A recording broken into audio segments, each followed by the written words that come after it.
Bienvenido otra vez a La Razón Radio. ¿Cómo estás? Buenos días, gracias hermano. Y lo siento por llegar tarde. Los gringos son puntuales, pero yo creo que llegué a hora boliviana. ¿Cómo estás, Tomás? ¿Sigues en Bolivia? Sigo en Bolivia, sí, estoy aquí todavía. Nos ha dado mucha pena el hecho que el otro día hayas denunciado, Tomás, acoso, amenazas de muerte, ataques de ciertos grupos, y tu caso con el caso de otra connacional tuya, de la Fundación Red Andina. De la Red Andina de Información, haya preocupado al mismo gobierno de Estados Unidos. La embajadora Charis Phillips, que es encargada de negocios en Bolivia, ha expresado su preocupación ante el gobierno de Bolivia, pidiendo desmantelar los grupos irregulares como Resistencia Juvenil Cochala, que no lo menciona, cierto, pero alude, y otros grupos. A ver, contanos, tú has llegado a Bolivia con el ánimo de participar de las actividades por el Octubre Negro, por el octubre de 2003, y te has encontrado con estas amenazas. ¿Cómo es que has experimentado esto? Bueno, puedo dar un poco de contexto porque sí, ha pasado aquí la semana pasada, pero ha pasado varias veces aquí en Bolivia, especialmente durante 2019 y 2020, cuando investigamos las violaciones de derechos humanos, las masacres de Sacaba y Sencata. Sí, he recibido varias amenazas. Cada semana recibo amenazas, por lo menos en las redes sociales, pero en las calles también. Hay grupos de choque que me han rodeado varias veces, me han dicho que iban a matarme, me han atacado un par de veces, una vez o dos veces frente de estudiantes que estaban conmigo. Yo tengo estudiantes que a veces trabajan conmigo para aprender cómo ser abogado de derechos humanos, y había grupos que, bueno, me dijeron frente de mis estudiantes que iban a matarme, detenerme, me empujaron. Entonces ha pasado varias veces con estos grupos, pero si me permites, es que, bueno, la verdad es, ha pasado un gringo, está bien. Yo tengo unas protecciones como gringo, tengo un perfil que ayuda en mi situación, pero lo que me preocupa muchísimo más es todas las personas que no tienen esta voz internacional como yo, las señoras de pollera que han recibido, todavía todos los días reciben amenazas, los grupos de choque que pegan a estas señoras, que atacan a las personas indígenas, a trabajadores, el pueblo boliviano. Eso es lo que me preocupa mucho más, es que yo soy una persona que ha recibido estas amenazas, pero literalmente miles más reciben amenazas y están en situaciones mucho, mucho más peligrosas que mi situación. Ahora, cierto, ¿qué es lo que exactamente te han dicho o cómo te han amenazado la semana pasada? La semana pasada dijeron, soy extranjero, soy terrorista, van a sacarme del país, van a detenerme, van a matarme. Y hermano, literalmente cuando estaba en el taxi llegando para hacer esta entrevista, leí en mi Twitter y recibo amenazas como esto todos los días, porque atacan los que trabajan en derechos humanos, porque estamos exponiendo lo que pasó, lo que está pasando con estos grupos. Pero como he dicho, lo que me preocupa mucho más es el pueblo, la gente, los indígenas que han atacado. Es que los motoqueros, estos grupos son grupos muy violentos, con mucho racismo, y tenemos que terminar. Tenemos que castigar estos grupos y desarticular estos grupos, como ha dicho la embajada gringa. Y quiero enfatizar que si los gringos están diciendo eso, es algo importante, es grande, porque generalmente no toman posiciones políticas como esto. Y he visto, porque hay muchas respuestas después de hablar de esto, personas dicen, nah, una mentira, no ha pasado. Estaba en una entrevista en Éxito, Radio Éxito ayer, cuando uno de los motoqueros, Milena Soto, sí, dijo, no, es una mentira, no hemos hecho nada, no hay violencia, pero es fácil, hay videos de la violencia, no es que estamos diciendo esto porque tenemos una posición política, es muy claro, y hay instituciones que han investigado esto, como Sacaba y Sencata, la ONU, la CIDH, el grupo de expertos, la clínica de Harvard, la red universitaria, hemos investigado esto. tenemos prueba directa de esta violencia, y yo creo que es porque el gobierno de los Estados Unidos ha tomado esta posición sobre estos grupos, porque son grupos irregulares que han colaborado con policías, con militares, para cometer abusos y violaciones de derechos humanos. Tomás, buen día, te saluda Marco Ibáñez. Primera pregunta, ¿tienes miedo? ¿Temes por tu vida? Y la segunda, si te animas a identificar quién es o quién está detrás de estos grupos paraestatales. Bueno, he recibido amenazas aquí en La Paz, en Cochabamba, entonces son grupos diferentes. Un par de veces pasaba por una marcha de pititas y los grupos me rodearon. Yo fui a la Defensoría del Pueblo y me empujaron diciendo que eres terrorista, derechos humanos es terrorismo, pero también en Cochabamba los motoqueros. Las personas, los individuos, no conozco a estas personas, pero, y estos son problemas, son grupos que están actuando como policías, pero sin las obligaciones de los policías. Entonces son grupos, como he dicho, son grupos irregulares. Sabemos quiénes son los grupos. La Resistencia Juvenil Cochala, la Unión Juvenil Crucenista, son grupos que han cometido actos, violencia, racismo. Es claro, yo creo que no hay debate de esto. Hay videos mostrando su violencia, su racismo. Así es. Tomás, a ver, vamos a recordar lo que le dijo la encargada de negocios de Estados Unidos, Charis Phillips, al viceministro Nelson Cox y consiguientemente al gobierno de Bolivia. Ha llegado a mi conocimiento que la señora Catherine Ledebur, activista de derechos humanos y directora de la Red Andina de Información, ha estado recibiendo amenazas a su integridad física por parte de grupos de seguridad paraestatales violentos. Otras personas estadounidenses también han sido amenazadas por su trabajo en derechos humanos. Cuando dice otras personas estadounidenses, incluye a Thomas Becker. Thomas Becker ha reclamado esto ante su gobierno o ante su embajada. Bueno, la embajada, la verdad es yo no quiero hablar de mi situación mucho porque yo creo que, como he dicho, yo tengo unas protecciones, yo creo que hay un colonialismo que todavía existe aquí. Cuando algo pasa a un gringo, todos dicen, oh no, ¿qué está pasando? Cuando algo pasa a una señora de pollera, nadie dice nada.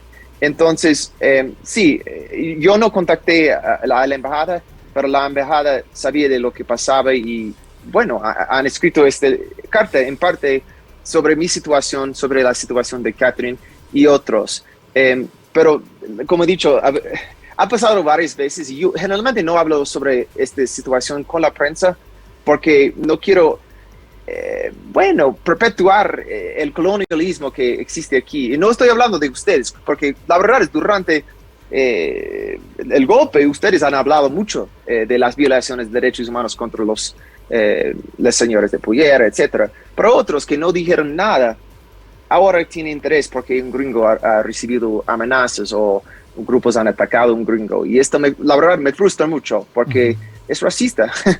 Tiene que enfocar en el pueblo boliviano y algunas personas aquí no tienen interés en el sufrimiento de personas indígenas. Que Estados Unidos se preocupe por esto es grande, decía Thomas Becker. ¿Qué tendría que hacer Bolivia para atender este reclamo, esta preocupación de Estados Unidos?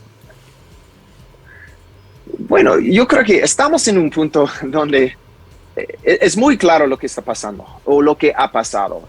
Tal vez después del golpe, había muchos conflictos, una división, pero después de 2 años casi, sabemos lo que pasa y el pueblo tiene que decidir en este momento en cuál lado va a estar, en el lado de las instituciones como la ONU, la CEDH, la clínica de Harvard, Gringolania, el gobierno de los Estados Unidos, que han dicho que hay violaciones de derechos humanos y esto es el lado de la verdad, la historia. Si quieren estar en este lado de la historia correcta, o si van a continuar a politizar la situación. Esa es la preocupación que tengo, que hay muchas personas que no escuchan, no quieren creer lo que está pasando, no están ignorando hechos concretos, ¿no? Están ignorando videos porque tiene otra narrativa y estamos en un punto que si queremos reconciliar, tenemos que aceptar, habían abusos extremos durante años, todavía estos grupos están cometiendo abusos extremos y tenemos que castigar los responsables. Tomás, en esta situación, de acuerdo a tu criterio, conocimiento, ¿cuál debería ser el mejor camino para superar esta polarización, si vale el término? Bueno, siempre los que usen reconciliación como pretexto para evitar responsabilidad, bueno, no hay reconciliación sin justicia. Esto es muy claro. Las víctimas merecen justicia. Entonces estoy hablando de las víctimas de Sacaba, Sincata, pero todas las víctimas, o víctimas de abusos de los grupos paraestatales como Patricia C., ¿no? Ellos sabemos qué pasó con ella. Los videos son horribles. Atacaron, secuestraron, torturaron a Patricia C. Entonces, para avanzar, para reconciliar, primero necesitamos justicia. Sin la justicia es imposible. Y mi pedido es que los que están tanto polarizados tomen un momento para escuchar a las instituciones que han hecho su trabajo profesional, que han investigado esto. Todos leen sus memes o sus redes sociales y consiguen su información aquí, pero no es información concreta, ¿no? Hay mucha desinformación. Hay grupos que han investigado esto. El GIEI ha hecho muy buen trabajo y puede servir para un camino para avanzar. Y parte de este camino, como he dicho, es desarticular estos grupos y tener juicios para las víctimas de estos grupos y del exgobierno y cualquier gobierno que comete abusos, pero las víctimas merecen y necesitan justicia para reconciliar. Justicia es lo más importante entonces, Tomás. ¿Ha podido, Tomás, reunirse con las familias, con las víctimas de 2019? Está marchando precisamente un grupo de familias de Caracollo hacia La Paz, de las familias víctimas de la masacre de Sacaba. Ellos reclaman la atención de la justicia para que de una vez se repare el daño contra sus deudos que precisamente han fallecido por balazos, por ejecuciones sumarias en 2019. ¿Ha podido reunirse con ellos? ¿Cómo se podría encarar, digamos, esta fase de investigaciones para la reparación de daños?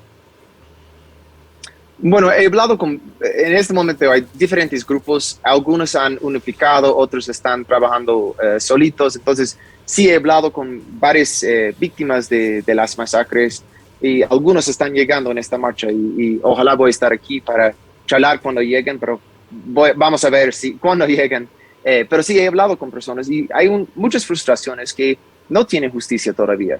No avanzó casi nada durante años y esto es parte de problemas que el gobierno de Áñez ha revictimizado las víctimas, ha negado la posibilidad de justicia, ha encarcelado a testigos, a personas involucradas en estas marchas, pero todavía está avanzando muy, muy lento y es parte del problema. Y es importante entender, el gobierno de Bolivia actual tiene la responsabilidad de avanzar con estos juicios, ¿no? Porque si no, son parte del problema, son parte de la violación de derechos humanos. No es que termine el día de la masacre. Las autoridades tienen la responsabilidad, por el mando de responsabilidad, tiene que terminar si están parte de esto, investigar y castigar los responsables. Entonces, eso es la responsabilidad de este gobierno también. Y ojalá he visto que por lo menos han expresado interés en avanzar con los procesos, pero las víctimas están cansados y necesitamos avanzar rápidamente para que puedan tener una forma de justicia. Esta movilización no es más que un llamado de atención a las autoridades nacionales, especialmente de la justicia, para que puedan de una vez encarar las investigaciones y dar con los culpables. Hay una proposición acusatoria contra Yanine Áñez en la Asamblea Legislativa que aparentemente no va a ser considerada porque este periodo legislativo acaba el 6 de noviembre, ¿no? Y por eso es que precisamente se movilizan. Aquí les vamos a mostrar el video de la movilización de Caracollo. Ahí están las familias de las víctimas de la masacre de Sacaba que marchan hacia La Paz pidiendo justicia. Entonces, creo que que Thomas Becker refleja muy bien al decir que estas familias están muy cansadas, no encuentran respuestas, y al hablar el gobierno de esto, al hablar los políticos de esto, lo que hacen es simplemente acusarse de unos de fraude, otros de golpistas, y al final las víctimas todavía no encuentran justicia. ¿Va a hacer algo por atender a estas víctimas, Thomas? Bueno, claro, estoy en contacto con ellos y cuando avance un proceso, estoy aquí para ayudar y si no avanza, vamos a presionar en otras formas. Parte del problema es importante hablar de quiénes. Hay muchos miembros de la oposición que están bloqueando esto. Están diciendo que Áñez es la víctima, una persona que mandó soldados, que pasó un decreto totalmente ilegal, 4078, que la comunidad internacional ha expresado que es ilegal, miembros de la ONU, de la CDH, y mandó soldados que mató a personas. Y ahora hay personas que están diciendo, tiene más interés en sus derechos humanos que los derechos humanos de las personas indígenas que murieron. Y esto es muy preocupante, que la vida de una señora que ha cometido abusos es más importante para algunas personas que las personas que han muerto. Ahora, cierto, el origen de las masacres en Sacaba y Sencata en 2019 es el decreto 4078. Este decreto supremo firmado por el gabinete y Yanine Áñez señalaba que las Fuerzas Armadas y las fuerzas del Estado estaban excusados de cualquier proceso penal por sus actuaciones en estas represiones. No, era una carta libre, piedra libre, se dijo, para que los militares y los policías puedan actuar. Llamativamente, este decreto ha sido firmado el 14 de noviembre, el 15 de noviembre fue la masacre de Sacaba y el 19 la masacre de Sencata.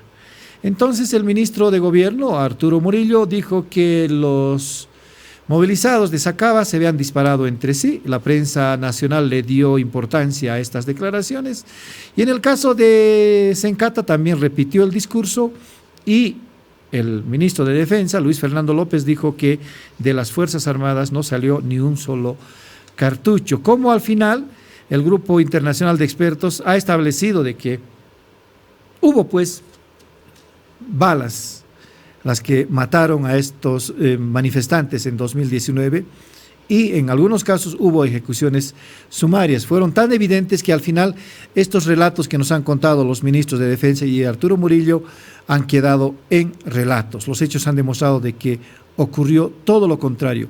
Las Fuerzas Armadas habían matado a los movilizados en Sacaba y Sencata. Tomás, esto ya está saldado, solo falta cumplir lo que ha pedido el GIEI de investigar y reparar el daño a las víctimas y hacer justicia en adelante. Sí, hermano, y creo que yo he mencionado esto la semana pasada, pero lo que he visto es, hemos visto varios obstáculos en 2003. Rogelio Maita estaba en cargo del juicio de responsabilidades y yo tenía la oportunidad de trabajar con él y con las víctimas aquí en Bolivia. Y al principio había muchas personas, bueno, muchos congresistas que no querían un juicio de responsabilidades, muchos que dijeron las víctimas son responsables. Y ahora han cambiado su posición porque saben que lo que pasó, ¿no? Que es la verdad. Y es lo que está pasando ahora. Hay muchas personas que han politizado esta situación, están ignorando las voces de las víctimas, están ignorando todas las instituciones internacionales que han investigado esto, han mostrado prueba directa y están apoyando a una persona, como hemos dicho, que ha pasado una ley ilegal que no solamente pasó la ley, mandó a los soldados, pero también no avanzó, tiene la responsabilidad de investigar y castigar a los responsables, pero no hizo esto tampoco. Por un año castigó las víctimas, revictimizó a las víctimas. Y yo creo que lo que va a pasar en un par de años, unos 5 años, todos van a tratar de cambiar su narrativa. Sí, estaban en el lado de las víctimas, pero no están en el lado de las víctimas. Y ahora es un momento donde pueden hacer, bueno, pueden estar en el lado correcto. Las víctimas son víctimas. Todos que han investigado esto han dicho esto. ojalá puedan terminar esta polarización y politización del sufrimiento de tanta gente. Esto me preocupa porque las víctimas si es como 2003, tiene que pelear mucho, tiene que luchar mucho porque hay muchas personas que simplemente no están escuchando porque no sirve su narrativa ahora. Tomás, a propósito de no escuchar, los dirigentes que están encabezando la marcha que hace minutos comentábamos han observado que el gobierno solo se está concentrando en Yanine Áñez y no en los otros actores, por ejemplo, ministros, otros políticos. ¿Tú coincides con este criterio? Sí, bueno, claro, había muchas personas involucradas que comienza arriba, ¿no? Con Áñez, con Murillo, que está en cárcel en los Estados Unidos, con López, que como sabemos quería participar en un golpe violento que ha escapado a Brasil, parece que está en Brasil, pero también los militares, los soldados que han participado, que han matado, que han disparado directamente a las personas. Pero también hay otros políticos que estaban involucrados en cubrir lo que pasó y bloquear la justicia para las personas. Hay personas que firmaron este decreto ilegal y las víctimas merecen justicia y parte de esta justicia es castigar a todos los responsables. Es parte de la reconciliación, como he dicho, y hay muchas personas involucradas, no solamente Yanine Áñez. Tomás Becker, muchas gracias por tu gentileza, por atender esta entrevista nuevamente con La Razón Radio. Siempre es un gusto, hermano. Gracias, Tomás. Que te vaya bien. A ver si nos vemos a tomarnos un cafecito. Sería buenísimo. Tienes la deuda hermano de venir a la radio. Bueno, voy a pasar por la radio. Muy bien, Tomás. Gracias. Un abrazo a Estaremos Tomás esperando, Becker, él es abogado estadounidense